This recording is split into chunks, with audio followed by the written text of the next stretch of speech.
የአሜሪካ ምድር ዛሬ ታይቶ በማይታወቅ የፍርሃት የደምና የጭስ ማዕበል ውስጥ ተውጣለች። የዓለም የዲሞክራሲና የነጻነት ተምሳሌት ተደርጋ የምትታሰበው ኃያሉ ሀገር ከድንበሯ በሺዎች የሚቆጠሩ ኪሎ ሜትሮችን አቋርጣ በመካከለኛው ምስራቅ የምታካሄዱ ጦርነት አሁን በቀጥታ ወደ ገዛ ከተሞቿ፣ መንደሮቿና የዜጎቿ መኖሪያ ቤቶች ተዛምቷል። ኦፕሬሽን ኤፒክ ፊውሪ የሚል ስያሜ የተሰጠውና አሜሪካ ከእስራኤል ጋር በመቀናጀት በኢራን ላይ ፈተች ወታደራዊ ዘመቻ 14ኛ ቀኑን ሲይዝ ጦርነቱ ከባህር ማዶ አሸዋማ በረሃዎች ወጥቶ በዋሽንግተን ዲሲ፣ በሚቺጋን፣ በቨርጂኒያና በካሊፎርኒያ አውራ ጎዳናዎች ላይ ሆኗል።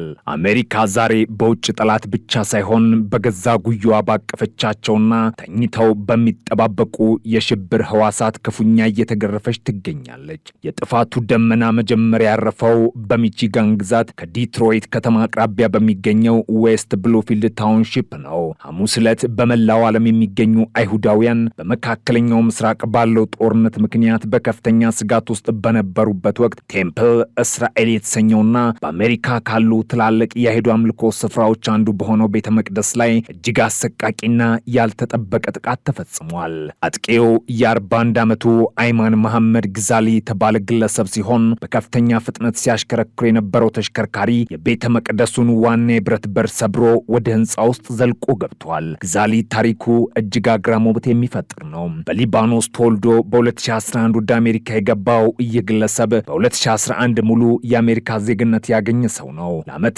በአሜሪካ ማህበረሰብ ውስጥ ተቀላቅሎ የኖረ አልፎ ተርፎም እስከ ጥቃቱ ዋዜማ ድረስ በዲትሮይት አቅራቢያ በሚገኝ ሐሚዶ በተሰኘ ታዋቂ የሜዲትራኒያን ምግብ ቤት ውስጥ አስተናጋጅ ሆኖ ሲሰራ የነበረ ግለሰብ ነው። አብረውት ይሰሩ የነበሩ ሰዎችና ደንበኞች በሰጡት ምስክርነት ሁሌም ፈገግታ የማይለየው ትዕዛዝ በሚገባ የሚቀበልና እንዲህ ያለ የሽብር ተግባር ይፈጽማል ተብሎ በጭራሽ የማይታሰብ ሰው ነበር ተብሏል። ሆኖም በውስጡ ለዓመታት የቋጠረውና ተኝቶ የነበረው ጽንፈኛ ጥላቻ ጦርነቱን ተከትሎ በመጣው ትዕዛዝ ፈንድቶ ወጥቷል። ግዛሊ ተሽከርካሪውን ይዞ ወደ ቤተ መቅደሱ ከገባ በኋላ ወዲያውኑ ከህንፃው የጥበቃ ሰራተኞች ጋር እጅግ አስፈሪና ደም አፋሳሽ የተኩስ ልውውጥ ጀምሯል። በዚህ ዘግናኝ ወቅት ውስጥ በቤተ መቅደሱ ውስጥ 140 የሚሆኑ የቅድመ መደበኛ ትምህርት ቤት ህጻናት ነበሩ። የኦክላንድ ካውንቲ ሸሪፍ ማይክል ቡሻርድ በሰጡት መግለጫ አጥቂው ግዛሊ በቅድሚያ ህንፃውን በሳት ካያዘው በኋላ በካሜራዎች ላይ አንድ ግልጽ ዓላማ ሰንቆ መሳሪያውን ወጥቶ በኮሪደር ውስጥ ሲንቀሳቀስ ታይቷል። ዓላማውም እነዚያን ንጹሐን ህጻናት መጨፍጨፍ እንደነበር ፖሊስ ያምናል። ሆኖም የጥበቃ ሰራተኞቹ የራሳቸውን ህይወት አደጋ ላይ ጥለው ከሽብርተኛው ጋር ባደረጉት የሞት ሽረት ትንቅንቅ የህፃናቱን ህይወት መታደግ ችለዋል። በዚህ ትንቅንቅ ውስጥ አንድ የጥበቃ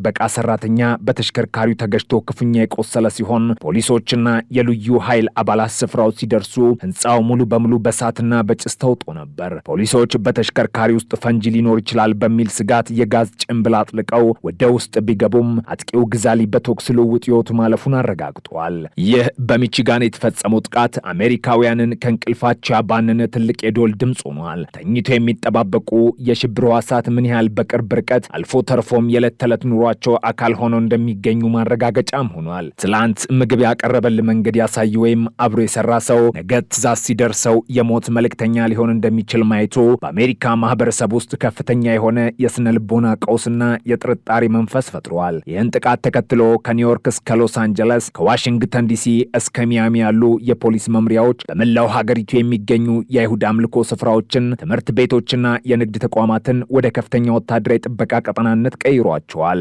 ነገር ግን የሐሙስ ዕለት የደም መፋሰስ በሚቺጋን ብቻ አላበቃም። በዚያው ዕለት በቨርጂኒያ ግዛት በሚገኘው ኦልድ ዶሚኒየም ዩኒቨርሲቲ ሌላ ዘግናኝ የሽብር ናዳም ወርዷል። መሐመድ ጃሎህ የተባለው አጥቂ ዩኒቨርሲቲ ውስጥ ወደሚገኘው የንግድ ኮሌጅ ህንፃ ዘልቆ በመግባት አንድ የመማሪያ ክፍል በር በርግዶ ከፈተ።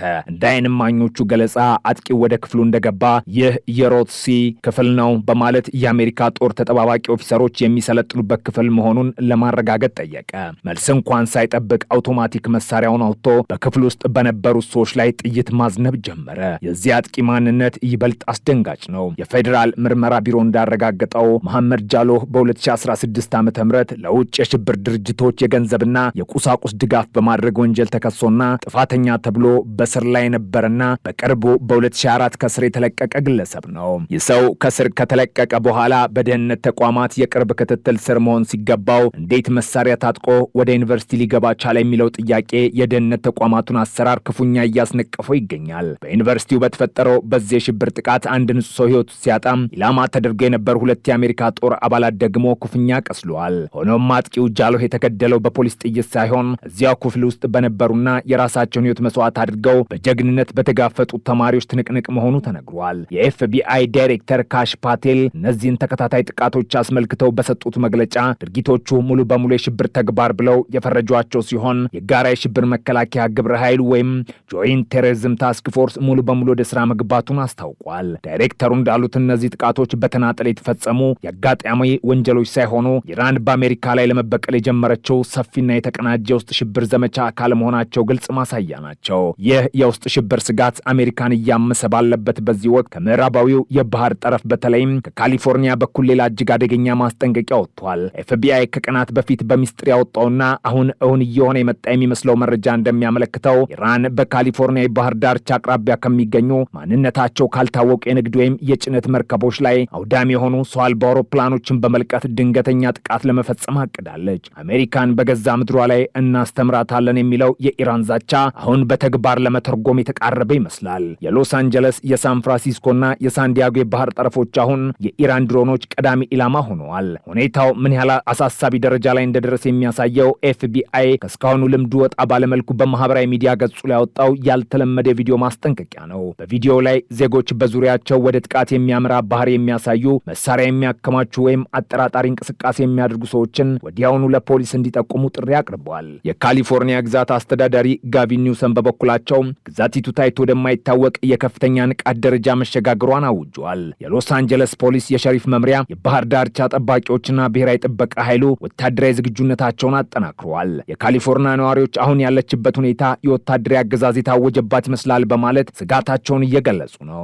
ጦርነቱ በሩቅ ምስራቅ ከሚገኙ በረሃዎች ተነስቶ የፓሲፊክ ውቅያኖስን አቋርጦ በካሊፎርኒያ ሰማይ ላይ የሞት ጥላውን ዘርግቷል። በአሜሪካ ውስጥ ከተሞች ሁሉ ትርምስ እየተካሄደ ባለበት ሰዓት የመካከለኛው ምስራቅ የጦር ግንባር ደግሞ ይበልጥ እየከረረና አውዳሚ እየሆነ መጥቷል። የኦፕሬሽን ኤፒክ ፊሪ 14ኛ ቀን ላይ የአሜሪካና የእስራኤል የጦር አውሮፕላኖች በቴህራንና በሌሎች የኢራን ከተሞች ላይ የሚያዘንቡት የቦምብ ሰዓት አሁንም አላበራም።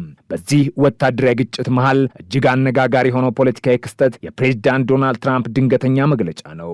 ፕሬዝዳንት ትራምፕ በሰጡት መግለጫ ከአባታቸው አያቶላህ አሊ ኻሜኒ መገደል በኋላ የኢራን የበላይ መንፈሳዊ መሪ ሆነው የተሸሙት ሞጅታባ ኻሜኒ አሜሪካና እስራኤል በጦርነት የመጀመሪያ ቀን በፈጸሙት የአየር ጥቃት ክፉኛ መቁሰላቸውን አረጋግጠዋል። ትራምፕ በሕይወት ቢኖርም ጉዳት ደርሶባቸዋል፣ ፊታቸውም ተበላሽቷል ሲሉ ተናግረዋል። ሞጅታባ ኻሜኒ ስልጣን ከያዙበት ቀን ጀምሮ እስከ ዛሬው ዕለት ድረስ በአካል በአደባባይ አለመታየታቸው ትራምፕ የሰጡትን ይህንን መረጃ ይበልጥ አሳማኝ አድርጎታል። የመሪው መቁሰልና የአሜሪካ የማያቋርጥ ጥቃት ግን የኢራንን አብዮታዊ ዘብ ወደ ኋላ አላስባለውም። ይልቁንም ያጸፋ እርምጃውን ይበልጥ አጠናክሯል። ዛሬ ብቻ ኢራን በእስራኤል ኢላማዎች ላይ 44ኛውን ዙር የሚሳኤል ጥቃት መፈጸሟን በይፋ አስታውቃለች። የጦርነቱ ሰብአዊ ዋጋም የሰው ልጅ ሕሊና የሚሰቀጥጥ ሆኗል። የሰብአዊ መብት ተሟጋቾች ባወጡት መረጃ መሰረት እስካሁን በእስራኤልና አሜሪካ የአየር ጥቃት 1400 ንጹሃን የኢራን ዜጎች ሕይወታቸውን አጥተዋል። የኢራን መዲና ቴህራን በጥቁር የቦምብ ጭስ ተውጣለች። አየሩ በባሩድ ጠረን ታፍኖ ለመተንፈስ አስቸጋሪ ሆኗል። የኢራንን ቁጣ ጣሪያ ያስነካውና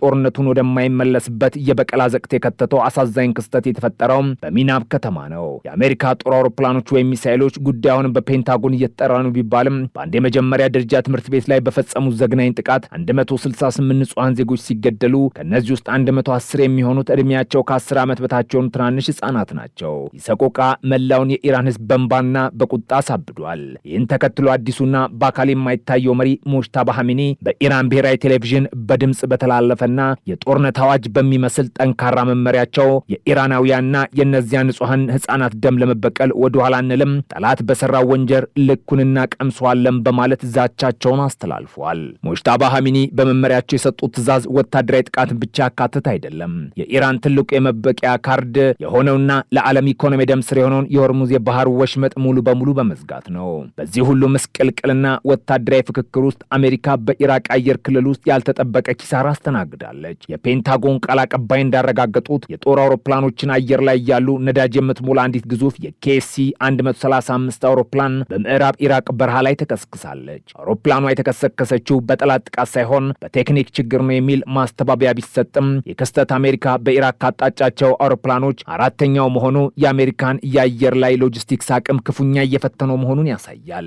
በዚህ አደጋ 4 የአሜሪካ ወታደሮች ሕይወታቸውን ያጡ ሲሆን የኦፕሬሽን ኤፒክ ፊዮሪ አጠቃላይ የአሜሪካ ወታደሮች የሟቾች ቁጥር 11 ደርሷል። በተጨማሪም በኢራቅ አርቢል ከተማ አቅራቢያ በሚገኝ የቅንጅቱ ጦር ሰፈር ላይ በተፈጸመ የድሮን ጥቃት አንድ የፈረንሳይ ወታደር ተገድሎ ሌሎች በርካታ ወታደሮች ቆስለዋል። ለዚህ ጥቃት የእስልምና ተከላካይ ኃይል በኢራቅ የተሰኘውና በኢራን የሚደገፈው ታጣቂ ቡድን ኃላፊነቱን የወሰደ ሲሆን ጥቃቱ የተፈጸመው በአሜሪካና በእስራኤል ለተገደሉት ታላቁ መሪ አያቶላህ አሊ ሐሚኒ ደም ለመመለስ ነው ሲል በይፋ አስታውቋል። የድሮን ጦርነቱ አድማስ ከመካከለኛው ምስራቅም አልፎ ቀጥሏል።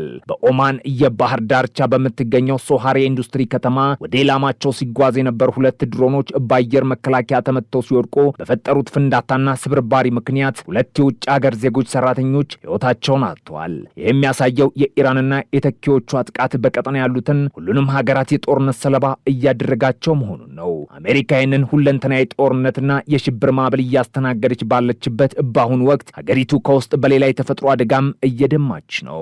ዛሬ አሜሪካ በታሪኳ እጅግ ፈታኝ ጨለማና አስጨናቂ የሆነ የታሪክ ምዕራፍ እያለፈች ነው። ተፈጥሮ ማቷን ስታዘንብ የሽብር እሳቱ አብያተ ክርስቲያናትና ዩኒቨርሲቲዎችን ሲያቃጥል፣ የባህር ማዶ ጦርነት ደግሞ የአገሪቱን የደም ስር የሆነውን ኢኮኖሚና ወጣቶቿን እየበላ ይገኛል። በሚቺጋንና በቨርጂኒያ የተከሰቱት የሙስሊም አጥቂዎች ድርጊት በአሜሪካ ውስጥ ያለውን የዘርና የሃይማኖት ውጥረት ወደማይጠገን ደረጃ አድርሶታል። የኢራኑ አዲስ መሪ ሞጅታባ ኻሜኒ እስከ መጨረሻው እንፋለማለን ሲሉ፣ የአሜሪካው ፕሬዝዳንት ትራምፕ ደግሞ ያለምንም ቅድመ ሁኔታ እጅ ስጪ እያሉ ነው። በዚህ የፖለቲካና ወታደራዊ ብረት ትንቅንቅ ውስጥ ግን ዋጋ እየከፈሉ ያሉት በሚናብ ትምህርት ቤት የተገደሉት 110 ህጻናት፣ በሚቺጋን በጥይት የተርበደበዱት ጨቅላዎችና በየቀኑ በኑሮ ውድነት የሚሰቃዩት የዓለም ዜጎች ናቸው። ማንም አሸናፊ የማይሆንበት ሁሉም ግን ተሸናፊ የሚሆንበት ይህ የሶስተኛው የዓለም ጦርነት መንደርደሪያ የሰው ልጅን ታሪክ በደም እየጻፈው ነው። የዓለም ሰላም ከምን ጊዜ በላይ በገደል አፋፍ ላይ ቆሟል።